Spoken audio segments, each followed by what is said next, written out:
నమస్కారం సార్. నమస్తే. ఓం మొదలెట్టండి అమ్మా.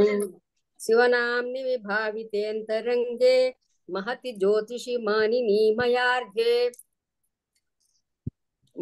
దురితాన్యపయాంతి దూర దూరం దూరం దూరం ముహురాయాంతి మహాంతి మంగళాని స్మృతే సకర కళ్యాణ భాజనం యత్ర జాయతే పురుషస్తమజం నిత్యం వ్రజామి శరణం హరిం.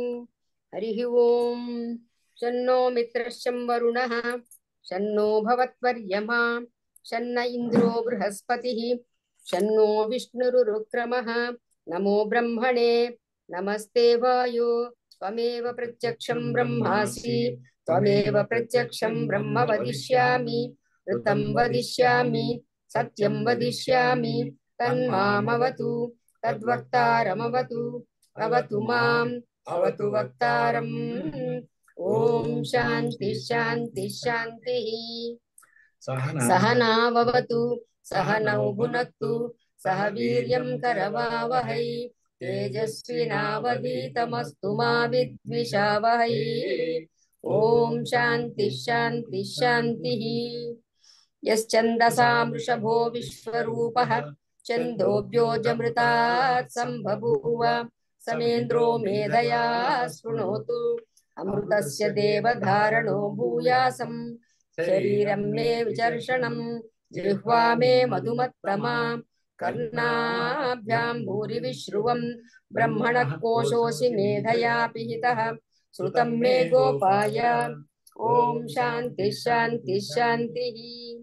అహం వృక్షస్య రేరివ కీర్తిపృష్టం గిరేరివ ఊర్ధ్వ పవిత్రో వాజనీవ స్మృతమస్మి ద్రవిణగం సువర్చసం సుమేధా అమృతోక్షితః ఇతి త్రిశంకోర్వేదానువచనం. ఓం శాంతి శాంతి శాంతి. పూర్ణమదః పూర్ణమిదం పూర్ణాత్ పూర్ణముదచ్యతే పూర్ణస్య పూర్ణమాదాయ పూర్ణమేవావశిష్యతే. ఓం శాంతి శాంతి శాంతి. ఆప్యాయంతు మమాంగాని వాక్పాణి చక్షుశ్రోత్రమధో బలమింద్రియాణి చ సర్వాణి సర్వం బ్రహ్మ ఉపనిషదం మాహం బ్రహ్మ నిరాకుర్యాం మా బ్రహ్మ నిర్మాకరోద్ నిరాకరణమస్వ నిరాకరణమే అస్తు తదాత్మని నిరతే ఉపనిషత్సు ధర్మ ते मयि सन्तु. ओम शांति शांति शांति. वांग मे मनसि प्रतिष्ठिता मनो मे वाचि प्रतिष्ठितम् आविराविर्मयेधि वेदस्य माणीस्तः श्रुतं मे मा प्रहासीः अनेनाधीतेन होरात्रान् सन्ददामि ऋतं वदिष्यामि सत्यं वदिष्यामि तन्मामवतु तद्वक्तारमवतु అవతు మాం అవతు వక్తారం. ఓం శాంతి శాంతి శాంతి. ఓం భద్రం నో అపి వాతయమనః. ఓం శాంతి శాంతి శాంతి.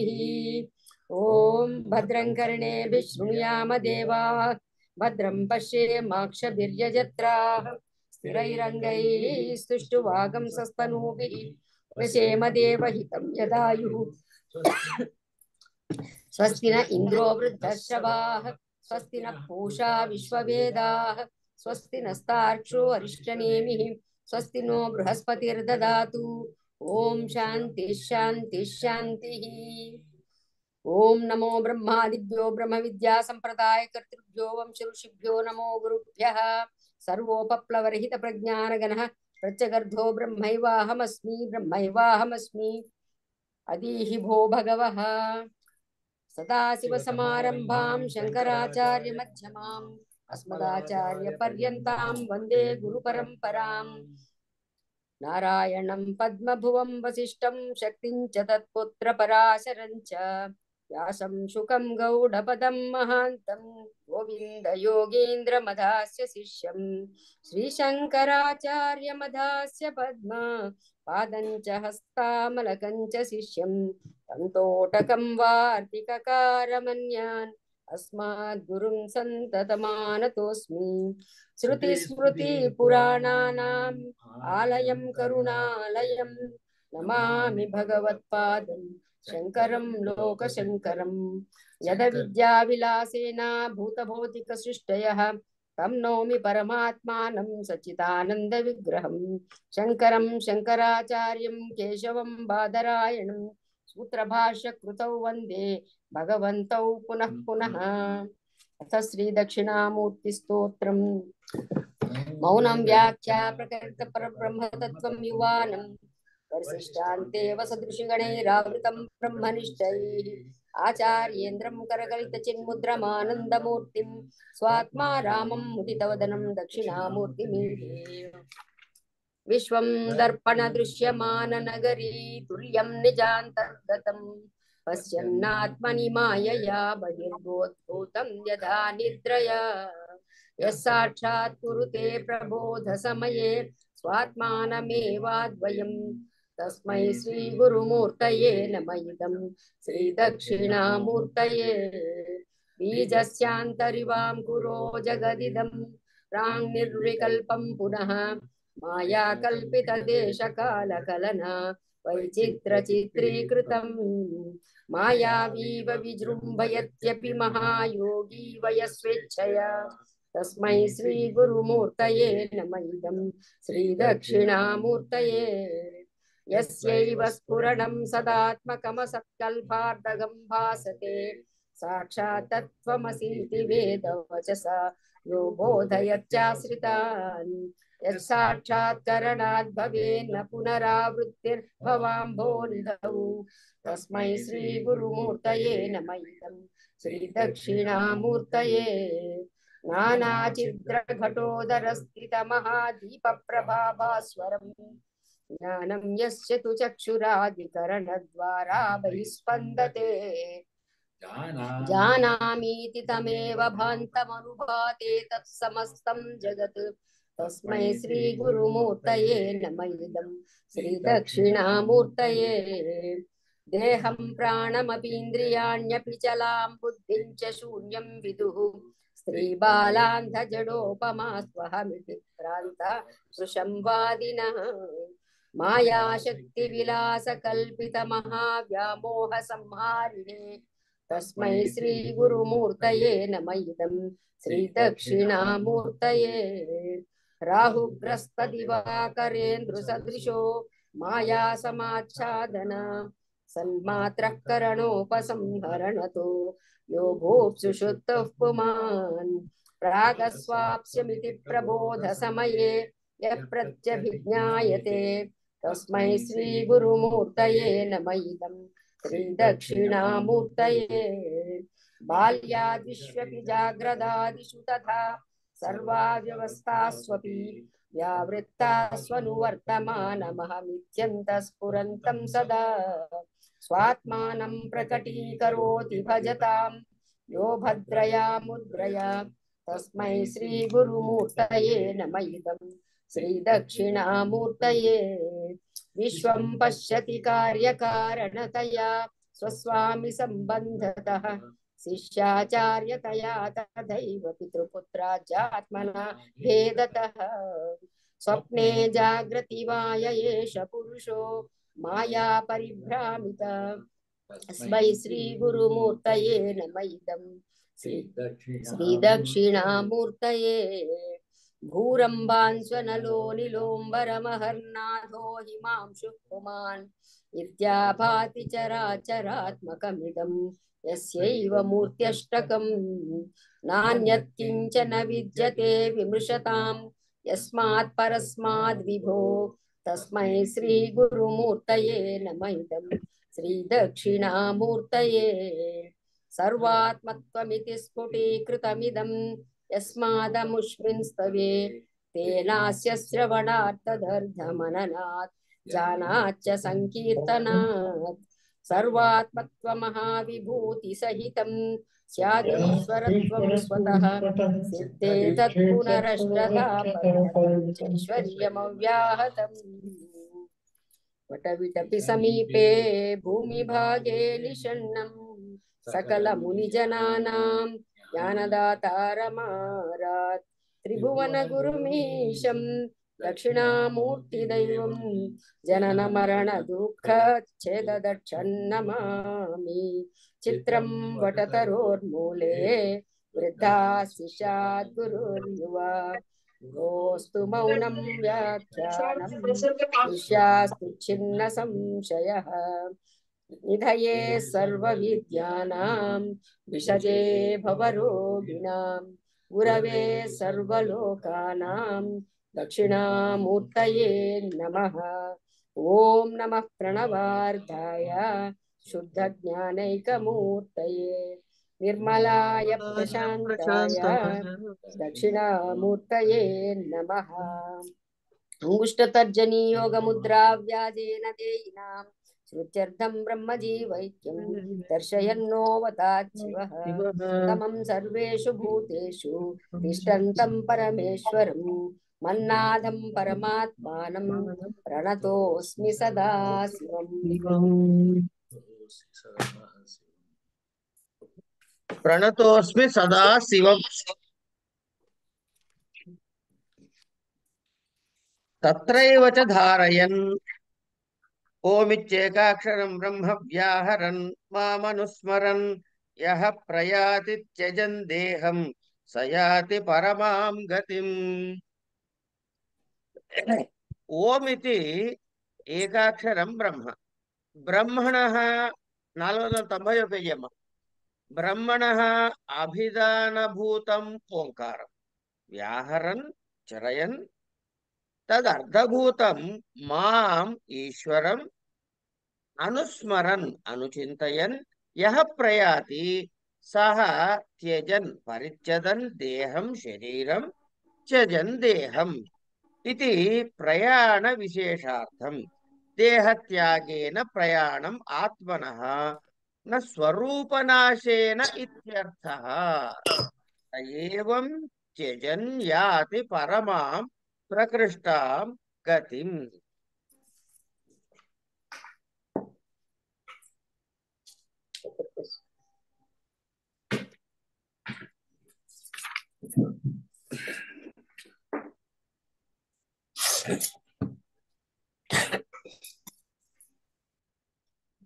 అయితే ఇది కనుక ఇప్పుడు ఏం చెబుతున్నారు ఇక్కడ? ఓమిత్యేకాక్షరం బ్రహ్మ. బ్రహ్మణ అంటే బ్రహ్మము పరబ్రహ్మమునకు సూచించేటటువంటి వాచకమైనటువంటి ఓం అనేటటువంటి ఏకాక్షరం, ఒక అక్షరాన్ని వ్యాహరన్ ఉచ్చరిస్తూ మాం ఎవరదా ఇప్పుడు ఉచ్చరిస్తుంది ఏమిటి? వాచకమైన అక్షరాన్ని. ఎవరిని పొందుతున్నాడు? ఓంకారానికి అర్థమైనటువంటి బ్రహ్మమును పొందుతున్నాడు.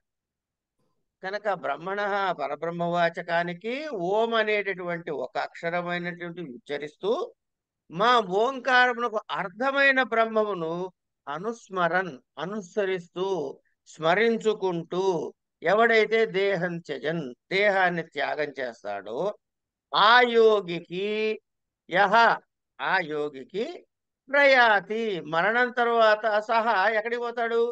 పరమాం గతిం ఉత్కృష్టమైన గతిని యాతి పొందుతున్నాడు.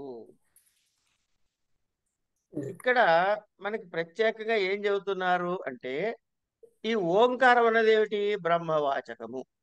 మీకు తెలియదే ఉంది. ఓంకారశ్చ శబ్దశ్చ ద్వావేతో బ్రహ్మణ పురా కంఠం భిత్వా వినిర్యాతి తస్మాన్ మాకళికా ఉభౌ. కనుక ఆ బ్రహ్మవాచకం అవటం వల్ల అది ఈ ఓంకారాన్ని ఉచ్చరిస్తూ ఉంటే అంటే దాన్ని అలా అనాయాసంగా మనకి ధ్యానంలో స్మరణలో నిత్యకృత్యమై మనం ఊపిరి తీసుకున్నట్టుగా అయిపోతే ఇదేమిటిది? ఏకాక్షరం. ఏకాక్షరం ఎందుకనాలండి? ఓంకారం అంటే ఆ ఊ మా కలిస్తే కదా ఓమైంది. మరి 3 అక్షరాలు ఉంటాయి అక్కడ. ఓంకారం అంటే ఏకాక్షరం ఎందుకంటారంటే ఇది నాశరము లేనటువంటిది. ఏకము అంటే అద్వితీయమైనటువంటిది. అద్వితీయము రెండోది లేనటువంటి తత్వము, అక్షరము నాశనము లేనటువంటి తత్వము, అంటే సర్వవ్యాపకమైనటువంటి బ్రహ్మ పదార్థం. ఓం అన్నది బ్రహ్మ పదార్థం.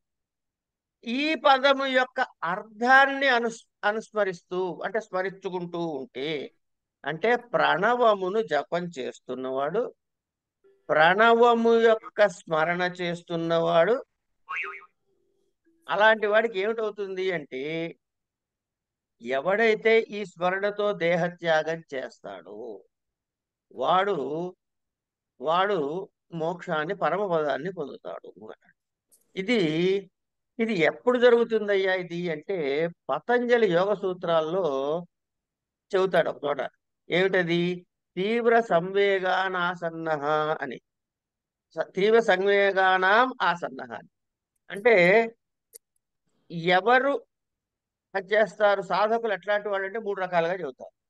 ఆ మూడు రకాల్లో తీవ్రముగా చేసేటటువంటి ఉన్నవాళ్ళు ఎవరైతే ఉన్నారో వాళ్ళకే మోక్ష ప్రాప్తి అంటాడు. అంటే సమాధి స్థితిలో ఉన్నవాడికి. ఇది చేత కాదనుకోండి, ఏం చేయాలట అంటే ఈశ్వర ప్రణిధానాద్వా అన్నాడు. అంటే ఈశ్వరుని యొక్క స్మరణ చేత అయినా సరే మోక్షం లభిస్తుంది అని యోగ సూత్రాలు చెబుతాడు. కనుక అందుకని ఈ ఈశ్వర ప్రణిధానము అంటే ఏమిటంటే ప్రణవ జపము. ఈ జపం చేయటం వల్ల ఏమిటవుతుంది అంటే సమాధి స్థితి కలుగుతుంది. సమాధి స్థితి కలిగిన తర్వాత అలా దేహత్యాగం చేసిన వాడు ఏమిటవుతాడయ్యా అంటే పరమాత్మనే పొందుతాడు. అంటే ఎవడైతే ఏదైతే చెప్పబడిన విధముగా యోగధారణ నిమిత్తంగా ప్రవర్తిస్తాడో, ఓమిచ్చేకాక్షం బ్రహ్మ బ్రహ్మణో అభిధానభూతం ఓంకారం వ్యాహరన్ ఉచ్చరన్ తదర్థభూతం మాం ఈశ్వరం అనుస్మరన్ చింతయన్ యః ప్రయాతి మ్రియతే సత్యజ్జ స్పరిత్యజ్య దేహం శరీరం త్యజన్ దేహమితి ప్రయాణ విశేషణార్థం. ఇట్లా ఎవడైతే వెళ్తాడో వాడు పరమాం ప్రకృష్టాం గతిం ప్రాప్నోతి గచ్చతి. వాడు ఉత్కృష్టమైన స్థితిని పొందుతాడు. ఇక్కడ త్యజన్ దేహం అన్నప్పుడు ఏమిటి జరుగుతోంది? దేహాన్ని వదిలిపెడుతున్నాడు. దేహికి ఏమవుతోంది అని చెబుతున్నాడు అనమాట. కనుక ఈ త్యజన్ దేహం అన్న తర్వాత దేహి ఏమిటవుతున్నాడు అంటే, మళ్ళీ పాపకర్మలు పుణ్యకర్మలు అనుభవించడానికి మరో చొక్కా వేసుకోబోతున్నాడా, లేకపోతే ముక్తిని పొందుతాడా? అంటే ఎవడైతే ఓంకారం అనే ఈ ఏకాక్షరము అంటే నిత్యమైనటువంటిది, క్షరము కానటువంటిది, రెండవది లేనటువంటిది అయినటువంటి సర్వవ్యాపకమైనటువంటి ఆ పరమాత్మ తాత్పర్యముగా ఓంకార ధ్యానాన్ని చేస్తాడో వాడు నన్ను పొందుతాడు. అంటే ఆ ఈశ్వర తత్వాన్నే పొందుతాడు అని 13వ శ్లోకంలో మనకి చెప్పి, కించ అంతేకాదు, అనన్యచేత సతతం యో మాం స్మరతి నిత్యశః తస్యాహం సులభః పార్థ నిత్యయుక్తస్య యోగినః.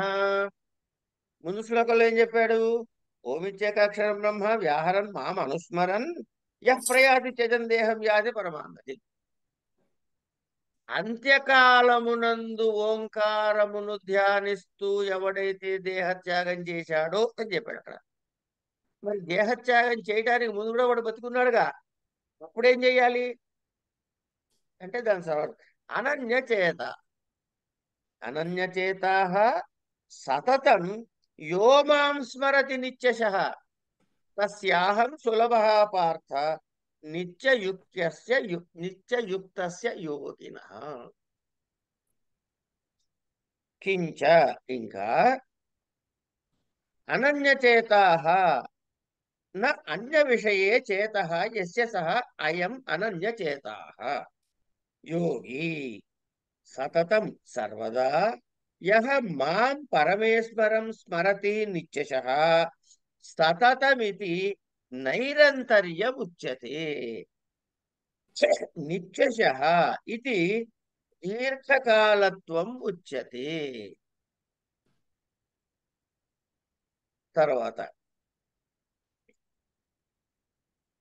ఇక్కడ ఒకసారి మళ్ళీ చూడండి. మాం పరమేశ్వరం స్మరతి నిత్యశః సతతం ఇది నైరంతర్యం ఉచ్యతే. నిత్యశః ఇది దీర్ఘకాలత్వం ఉచ్యతే. నా షణ్మాసం సంవత్సరం వా కిం తర్హి యావజ్జీవం నైరంతర్యేణ యః మాం స్మరతి ఇత్యర్థః. తస్య యోగినః అహం సులభః సుఖేన లభ్యః. పార్థ నిత్యయుక్తస్య సదా సమాహితస్య యోగినః యతః ఏవం తః అనన్యచేతాః సన్ మయి సదా సమాహితః భవేత్.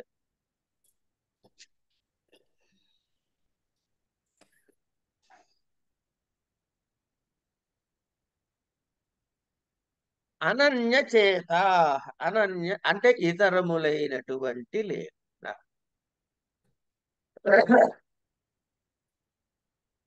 ఎవరైతే ఇక్కడ ఏం చెబుతున్నారు, అనన్యచిత్యాయోగి సతతం సర్వదా మాం పరమేశ్వరం నిత్యశః సతతమితి నైరంతర్యం ఉచ్యతే. మనకి పతంజలి యోగ సూత్రాల్లో నాకు నెంబర్ గుర్తులేదు కానీ సతు దీర్ఘకాలిక నైరంతర్యం దృఢభూమి అనేది సూత్రం ఉంది ఒకటి. రెండు అంశాలు చెప్పాడు అక్కడ, దీర్ఘకాలం నైరంతర్యం. కనుక నేను పుట్టినప్పటి నుంచి శివుడిని నేను ధ్యానిస్తున్నాను, పరమాత్మనే ధ్యానిస్తున్నానండి. కాకపోతే డిగ్రీ చదువుతున్నప్పుడు మానేశానండి కొంతకాలం. అంటే ఎప్పుడు మొదలెట్టాడు వీడు, చిన్నప్పుడు మొదలెట్టాడు, ఇప్పటికీ చదువుతున్నాడు. కానీ ఇది దీర్ఘకాలం కింద వస్తుంది, కానీ నైరంతర్యం కింద వస్తుందా, నిరంతరాయంగా చేస్తున్నాడా అంటే మధ్యలో బోల్డ్ అంతరాయాలు ఉన్నాయి. కనుక రెండు అంశాలు ఇక్కడ చెప్పారు. యోగి అనేవాడు ఏం చేయాలంటే నిరంతరము, అంటే ఎటువంటి బ్రేకు లేకుండా దీర్ఘకాలం. ఈ రెండు మాటలు ఎక్కడి నుంచి వచ్చాయ్యా నీకు అంటే, అనన్యచేత నాన్య విషయే చేతో యస్య సోయం అనన్యచేత యోగి సతతం సర్వదా అన్నాడు కదా. మాం పరమేశ్వరం స్మరతి నిత్యశః. ఈ సతతం అన్నది ఏమిటి అంటే నైరంతర్యాన్ని సూచిస్తోంది. నిత్యశః అన్నది దీర్ఘకాలత్వాన్ని సూచిస్తోంది. కనుక 6 నెలలో షాణ్మాసం వా సంవత్సరం వా కిం తర్హి, ఓ 6 నెలలో ఏడాదో చేసేసి ఊరుకుంటే సరిపోతుంది అంటే కుదరదు. 6 నెలలు ఏడాది కాదు, అంటే యావత్ జీవితము ఎంతకాలం ఉన్నాడో, తను యోగ మార్గంలోకి వచ్చిన తర్వాత ఎంతకాలం ఉన్నాడో అంతకాలము నిరంతరంగా ఎవడు పరమాత్మని స్మరిస్తాడో అట్టి సదా సమాహిత చిత్తుడైన యోగికి నాయన నేను సుఖంగా నెమ్మదిగా తేలిగ్గా దొరుకుతాడు అన్నాడు. కనుక ఏం చేయాలంటే వీడు అనన్య చేతస్కుడై నాయందు సమాహిత చిత్తుడై ఉండాలి. అంటే ఏం తెలిందయ్యా అంటే, ప్రాణాన్ని జయించిన వాడు స్వేచ్ఛగా దేహాన్ని పరిచయిస్తాడు. కర్మక్షయం చేత దేహాన్ని త్యజిస్తాడు. అంటే ఎవడైతే సర్వదా పరమాత్మ చింతనలో ధ్యానంతంలో నిరంతరంగా ఉంటాడో, నిరంతరముగా దీర్ఘకాలం ఉంటాడో, వాడు కర్మక్షయం అయ్యి ఈ దేహాన్ని త్యజించినప్పుడు సుఖముగా పరమాత్మని పొందగలుగుతాడు అని దీనికి తాత్పర్యంగా చెప్పారు. అంటే ఏంటి, నాకంటే వేరే విషయానందు ప్రవర్తించనటువంటి చిత్తము ఎవడికి ఉన్నదో, అలాంటి చిత్తముతో ఎల్లప్పుడూ ఎవడైతే యావజ్జీవము నన్నే స్మరిస్తూ ఉంటాడో, అలాంటి వాడికి ఎవడైతే దేహత్యాగం చేస్తాడో, అలాంటి సతతము నాయందు సమాహిత చిత్తుడైనటువంటి ఆయోగికి నేను సుఖంగా దొరుకుతానయ్యా అన్నాడు. అంటే ఏమిటి, ఇతరులకి దొరకను అని వేరే చెప్పక్కర్లేగా.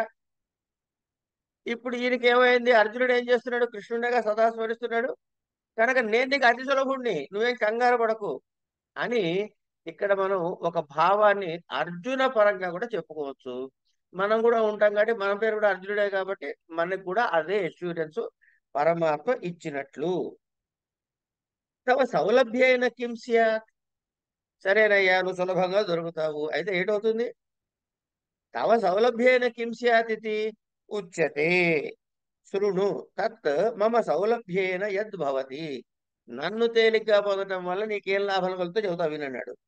మాముపేత్య పునర్జన్మ దుఃఖాలయమశాశ్వతం నాప్నువంతి మహాత్మానః సంసిద్ధం పరమాం గతాః. మాం ఉపేత్య, మాం ఈశ్వరం ఉపేత్య మద్భావమాపద్య పునః జన్మ పునః ఉత్పత్తిం న ప్రాప్నువంతి. కిం విశిష్టం పునర్జన్మ న ప్రాప్నువంతి ఇది తద్విశేషేణ ఆహ. దుఃఖాలయం, దుఃఖానాం ఆధ్యాత్మికాదీనాం ఆలయం ఆశ్రయం. ఆలీయంతే యస్మిన్ దుఃఖానీతి దుఃఖాలయం. జన్మ న కేవలం దుఃఖాలయం అశాశ్వతం అనవస్థిత స్వరూపంచ న ఆప్నువంతి ఈదృశం పునః జన్మ మహాత్మానః యతయః సంసిద్ధిం మోక్షాఖ్యం పరమాం ప్రకృష్టాం గతాః ప్రాప్తాః ఏ పునః మాం న ప్రాప్నువంతి తే పునః అవర్తంతే.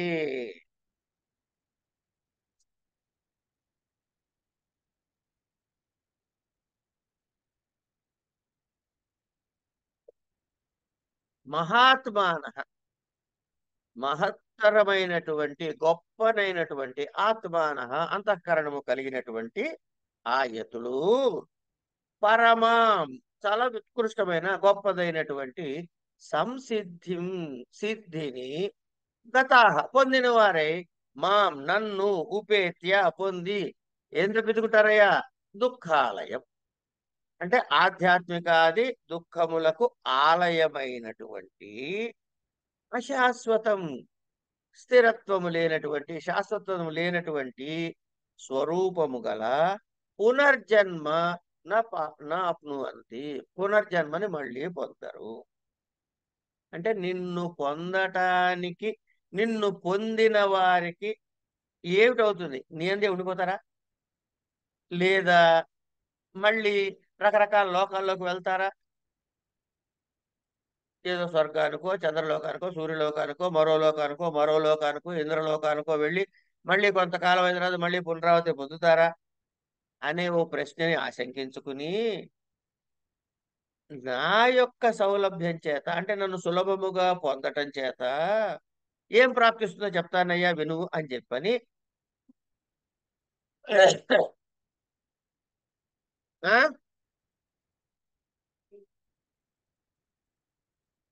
పరమేశ్వరుడైన నన్ను పొందిన తర్వాత పరమ సంసిద్ధిని అంటే మోక్షాన్ని పరమ సంసిద్ధిని అంటే మోక్షాన్ని పొందిన తర్వాత వాడికి ఏమిటవుతుంది అంటే అశాశ్వతమైనటువంటి నెమ్మదే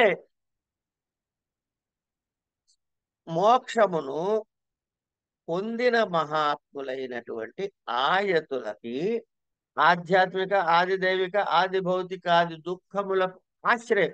ఎందుకంటే ఆధ్యాత్మికం అంటే ఈ శరీరానికి సంబంధించిన ఈ శరీరంలో ఉన్న వాడికి ఏం కలుగుతాయి? ప్రపంచంతో సంబంధం అంటే ఆది భౌతిక ఏ ఆది దైవిక ఇవన్నీ కూడా వాడికి దుఃఖత్రయం ఉంది.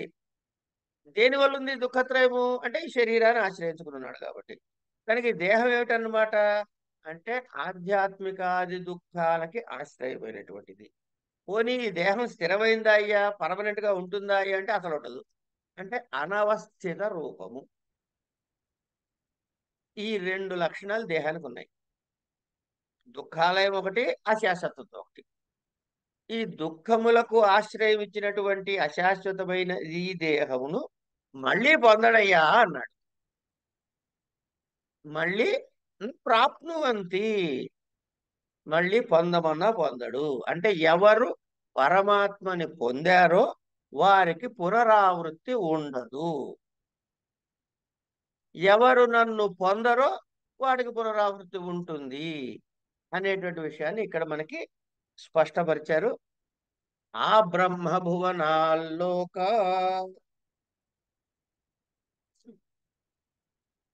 తే కిం పునః తత్వతః అన్యత్ ప్రాప్తాః పునః ఆవర్తంతే ఇతి ఉచ్యతే.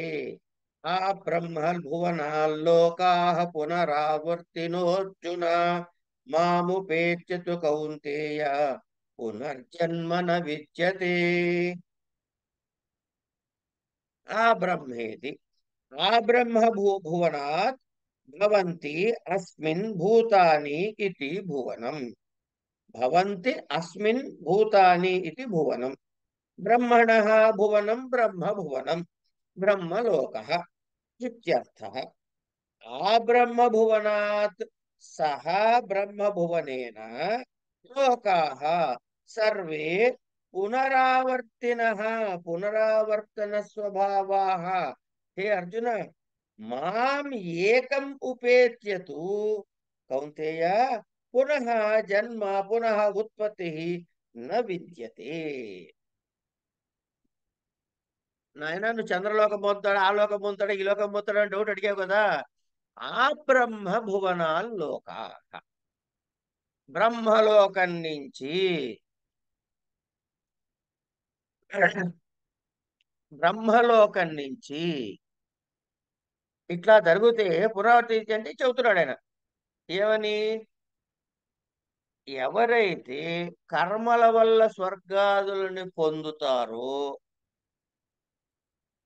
బ్రహ్మమును పొందిన వారితో సమానంగా ఉంటారు అని అంటానికి కాదయ్యా. నీకంటే ఇతరములైనటి పొందిన వారు పునరావృత్తి కలవారు అవుతారని ఎట్లా చెబుతావు? ఎట్లా చెప్పడం సరిపోతుంది అంటే, అదేం లేదయ్యా, బ్రహ్మభువనము నుంచి బ్రహ్మాది భువనపై అంటే చెప్పినటువంటి అన్ని వాక్యాల నుంచి చూస్తే బ్రహ్మలోకంతో కూడా అంటే అన్నిటికన్నా ఉత్కృష్టమైన లోకం బ్రహ్మలోకము అని పెడితే, ఆ బ్రహ్మలోకం నుంచి అన్నిటికన్నా ఇక్కడ వరకు ఉన్నటువంటి భూరాది లోకంలోకి వస్తే అంటే సమస్త లోకములు, ఈ లోకాల్లో ఎక్కడికైనా సరే వీరు చేసినటువంటి కర్మల యొక్క ఫలితముగా ఈ లోకాలకి చేరుకున్నట్లయితే వాళ్ళు ఏమిటవుతారట అంటే బ్రహ్మలోకంతో కూడా భూరాది ఇతర లోకం అన్ని లోకములలో కూడా పునరావృత్తి స్వభావము కలిగినవి. అంటే అక్కడ ఉండే టైం అయిపోయిన తర్వాత మళ్ళీ బ్యాక్ టు పెవిలియన్. అంటే ఏంటి? భూలోక భువర్లోక సువర్లోక మహర్లోకములు అనేటువంటి ఈ లోకాలు పొందిన వాళ్ళు కూడా పునరావృత్తిని పొందుతారు. జనలోక తపోలోక సత్యలోకాలనే లోకత్రయాన్ని పొందిన వారికి కూడా పునరావృత్తి లేదు అనేటటువంటి భ్రమలో ఉండకయ్యానైనా వాళ్ళు కూడా సత్యలోకం చేరినా కూడా వాడికి పునరావృత్తి ఉంటుంది. కనుక నాయన, నన్ను పొందిన వారికి మాత్రమే పునర్జన్మ లేదు. అంటే ఎవడైతే నాయందు పొందబడ్డాడో వాడికి మాత్రమే పునరావృత్తి లేదు, పునర్జన్మ లేదు.